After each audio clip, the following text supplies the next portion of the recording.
சொல்லியிருக்காங்க, நீ என்ன கூப்பிட்டா மட்டும் போதுமா? நாங்க கூப்பிட்டேன் ஏசப்பா. போன வருஷம் ஃபுல்லா உங்களை கூப்பிட்டோம், போன வருஷம் ஃபுல்லா நாங்க உங்களை கதறணும். மானானது நீரோடைகளை பார்த்து வாஞ்சித்து கதறுவது போல தேவனே என்னுடைய ஆத்மா உம்மை நோக்கி வாஞ்சித்து கதறுதப்பா. ஆனா இந்த வருஷம் எனக்கு நித்திய மகிழ்ச்சியை தந்தீங்க.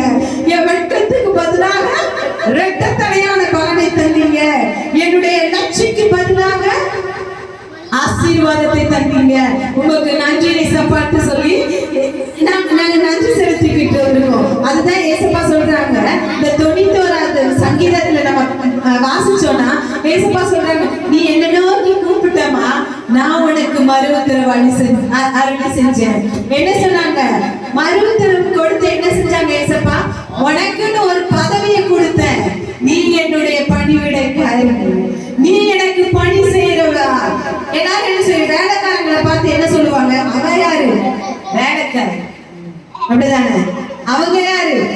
வேலை பார்த்துக்கிட்டு இருக்கிற சாதாரண வேலைக்காரங்க.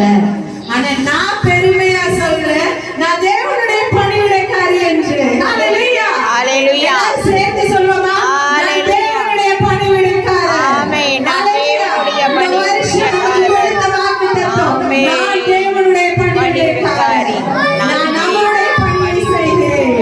ஹல்லேலூயா. அவருடைய பணியை செய்யும் பொழுது எனக்கு என்னெல்லாம் இருக்கும்? பொல்லாப்புடைய கூடாரத்தை அணுகாதுமா, வாதையின் கூடாரத்தை அணுகாது. ஹல்லேலூயா, ஆமென்.